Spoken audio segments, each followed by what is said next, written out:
barnaamijka dalka iyo dunida ee telefishinka dalka aad ka daawataan hadaba maanta waxaa stuudiyaha magaalada Muqdisho ee telefishinka dalka marti inoogu ah Dr. Naciima Sheekh Mukhtaar Macalin Aadan oo ah musharax u taagan xilka madaxweynaha dowlad goboleedka Soomaaliyeed ee Jubbaland mudane kusoo dhawaad telefishinka dalka wandhawaha mahadsantahay waxaa tahay musharax u taagan xilka madaxweynaha dowlad goboleedka Jubbaland maxay tahay sababta isku soo sharaxday sababta isku sharaxay waxaan arkay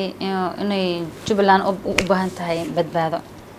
soo aniga waxaan arkay markaan eegay meeshaas ay tahay iyo kulliba aniga waxaan soo arkay inaan ka shaqeyn doono meeshaas badbaadadeeda oo wana muhiim waayo waxaan arkayaa Soomaaliya waxa la isku haysto waa arrimo kala duwan waxaas oo dhan waxaan aniga aaminsanahay inaan ka madax banaanahay oo aan meeshaas yani hagaajin karo badbaadin karo insha Allah taala saas isku sharaxay Jubbaland waxaa ka jira maamul goboleed 7 sano ka dhisan oo hogaaminayo madaxweyne Axmed Maxamed Islaam Axmed Madoobe dowlad goboleedka Jubbaland 7 sano ee la soo dhaafay oo hogaaminaya Axmed Madoobe sidee bay kula tahay horumar miyuu ku tilaabsaday mise dib u dhac deegaanada Jubbaland ka wallahi horumar meelo badan ay bulshada u baahneed waxa ku dhacay dib u dhac waayo kaabayaashii dhaqaalaha oo kaleeto arrimihii bani aadanimada oo kaleeto yani wax badan lagama qaban marka uu awooday inuu wax badan ka bedelo sameeyo laakiin lama sameeynin ani marka waxa aaminsanahay Jubbaland inuu dib u dhacay marka chance waxay u baahan tahay qof sii wadi kara Jubbaland oo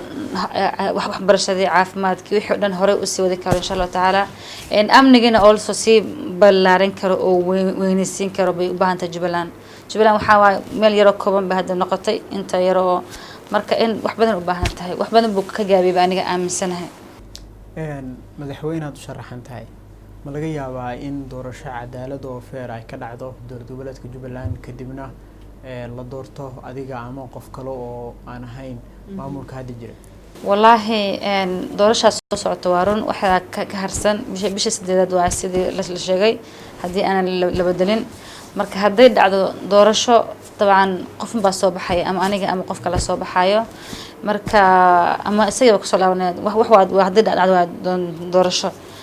marka waxaan rajaynayaa insha Allah taala inay doorasho xaq iyo xalaal ay dhacdo si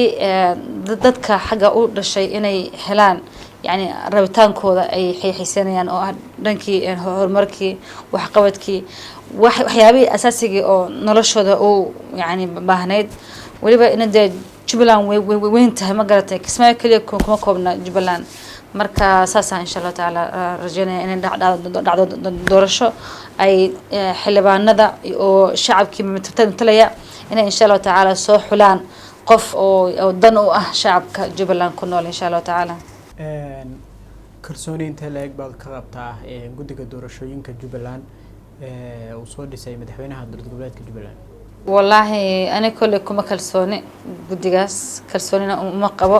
waayo ninkii meeshii haystay oo intaas sano waxba qaban waayay baa hadda soo magacaabay marka aniga ahaan kuma kalsooni guddigaas laakiin sharcigaas siinay Soomaaliya inuu soo magacaabo guddiga sharcigaas siinay waa run maadaama hadda isaga ka yahay madaxweyne baaq waxaan u direynaa also guddigaas inay si cadaalad u shaqeeyaan say tahayna inay wadigaan doorashada inay doorasho xaq iyo xalaal ay dhacdo insha Allah inay ku dadaan rajaynta leeg baad ka qabtaa inaad ku guuleysato madaxweynaha dowladda ani haday doorasho xaq iyo xalaal dhacdo waxaan aaminsanahay inaan ku guuleysan doono insha Allah taala dawdi Allah barnaamijka dalka iyo dunida hay'ad wali daawanaysaan waxa marti inooga ah Dr. Naciima Sheekh Mukhtaar Macalin Aadan وكم إذا مشرحين تدول الجولات كجبلان هذا سوى نقرنه كورن حريرك دول الجولات كجبلان يدول الفدرال الصومالية سيدي باركتها هذا ما داموا هذا حماضي يعني هذا هو حماضي وارن والسكوحين هاي لبدا يعني دولدي دحية مملكة جبلان أنا وان كحماها إني اسكو حمادان أنا وحن جعلها إني وذا شقين يشان أي وسحريران حدي واحد من مدن الجيران إني وحس لباب أي ضد اسكو في عن أو لو يعني مملكة حكومة الفدرالية هي مملكة جبلان إني يحلل كلها جعلها نيجا لكن هذا هو سحيهن عادي هذا سحين وانا كلف عاد إن لقى شقي قاب كل اسكو دوين لها برجينيا تايميرنا way harsantaa umadeenaya xogaa yar bil iyo xogaa nooga harsan timekii doorashada markaasna insha Allah taala waa insha Allah ka horna waxaan rajaynayaa in yani la isfahmo oo la isku wanaagsanaado mar walbana dawladda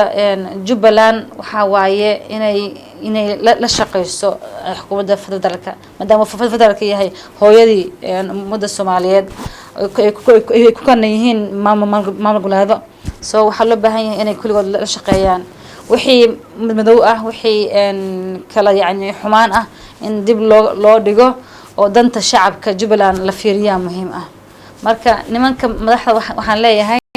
danta shacabka Jubbaland iyo shacabka Soomaaliyeed oo meel kasta jooga markaas inay fiirisaan waa insha Allah thank you abo ma santadigana شهادة قاعدتي كواد ومرأي ولا ما قارن أوجي اللي جوار ما هيسانه Jubbaland متى كده عاد محاك وقتين أو يا سيد دقن كحلواننا صحوا لي وحلو صديلك عسينك اللي تري وقاعد روح روح رق وروح هذه اللودي سمسمي بليسار سمسمي بليسار بلايك وصارت مكانه أوضة رقمات كديجين ورور ما هيسانه وعاص واحد كدرن باك اسمه كدعي نوريها صور مشرع عن السيد أحمد مذوبة هين كومنت وقدي بفيسبوكيس شغدي على جوتشي مسافرزنا والله حكومي هرت فيلم كيسة دحيح كان أنا متكلبحه وليك اسمه ما قصده أوه يلا جوب